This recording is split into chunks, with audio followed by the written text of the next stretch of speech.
was really bad at spelling, which was really weird that it never stopped me from writing, because I remember I could never spell and right, like A and D. Growing up, that was actually a really, I would always ask my parents how to spell it because I would always forget. But I've always been bad at spelling. I'm bad at spelling now. I was bad at spelling in school. Like, we would have those spelling tests I would fail, like, every single time. But I never remember after the test. After the test, I would never remember anything. But even though all that, I've never lost interest in writing. Reading is interesting. I don't read like I said, I don't read as much as I used to. On the other hand, with writing, I mean, I've had times like where I've had like writer's block and things like that. But I feel like overall, the whole idea of losing the passion for it never really, you know what I'm saying? I never really had that. But I have had times where I was a bit uninspired, you know, or I couldn't, you know, times being peer pressured by your friends, and you know, you try so hard to be cool and that type of thing. I trust me, I've been through a lot of different scenarios all the way from elementary school up until now. So I definitely had different things that have like deviated my attention away from, you know, what I like to do. And second grade, I had this girl, and she she pretty much was like pretty fast or whatever, you know. What grade? Second grade. And she kind of introduced me into this whole idea of boyfriend girlfriend thing, and I was always so, you know, it was. So, when did you ever lose interest in reading and writing, and why was that? Yeah, I did. It was because I had like a lot of stuff on my plate and a lot of stuff in my life, and it just started getting heavier and heavier. So when did you lose interest? Like, I lost it like when I was 10. Yeah, I did lose interest once I realized that, you know, in the second and third grade, there were people that could read better than me. So I was like, you know, I kind of felt discouraged at, you know, at some point. Reading,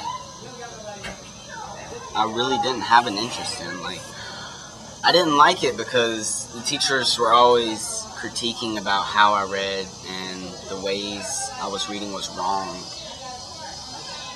And they'd say, like, you need to do better. You're not at the same level as your classmates. But the whole time I'm making better grades. It doesn't make sense. I lost interest in reading. I never lost interest in writing. Never. I lost interest in reading because it became rules to reading. You can't just read straight through. You gotta read and then stop, because there's a dot right here at the end of this word. You know what I'm saying? Like, so I fell out. You know what I'm saying? With writing, I never felt insecure about writing because it was my scapegoat. It was my scapegoat. I could write how I want to write and say it how I wanted to say it. So, you know what I'm saying? Writing's always been a part of me. You know, I would say I lost interest in reading in middle school, partly high school, partially high school, partially, I would say. Have you ever lost interest in reading and writing? All the time.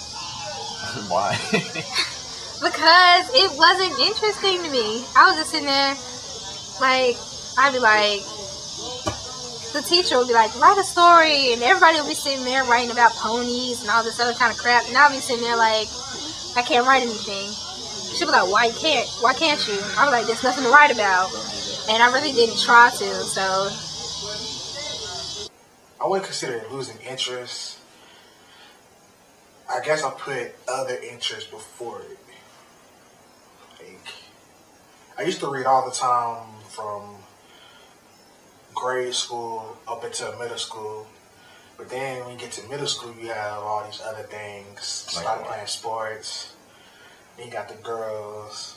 And then you just got other life things that happen to you. And reading kind of took a backseat to all those.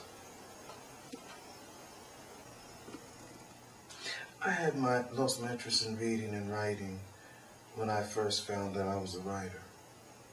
Because reading and writing up to that point in time, even the eloquence of what it was always associated with something. When I was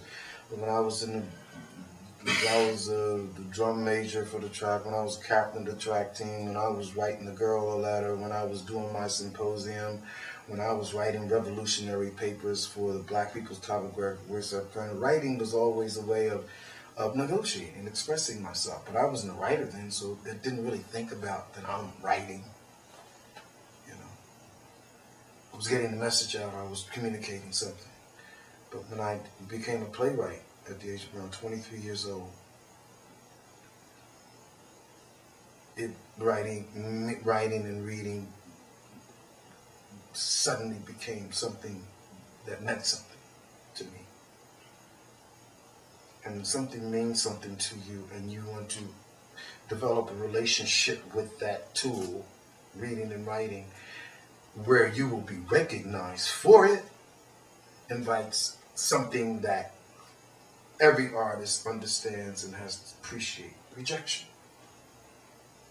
I'd never been in a situation where reading and writing meant something in its own sake, for its own sake.